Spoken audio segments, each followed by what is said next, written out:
এই বাদরটা এখানে খেলা দেখিতে চেয়েছিল, হঠাৎ করে পড়ে গেল। আর সেটা দেখে মানুষ হাসাহাসি শুরু করলো। তারপরে বাদরটা কাঁদতে কাঁদতে এখান থেকে চলে গেল। তারপরে বাদরটা একটা কাঠের টুকরো নিয়ে সে তার খেলারই জিনিস বানানো শুরু করলো। তারপর তার সেই জিনিস বানানো হয়ে গেল। এখন সে এটা চালাইতে চালাইতে চলে গেল একটা গাছের উপর দিয়ে। তারপর সে আস্তে আস্তে প্র্যাকটিস করতে করতে হাজার হাজার মানুষের সামনে উপস্থিত হলো।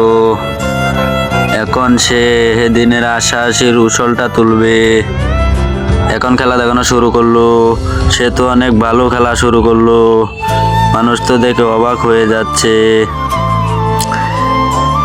এই বাদুরের খেলা দেখে তো একটা লাইক করাই যায়।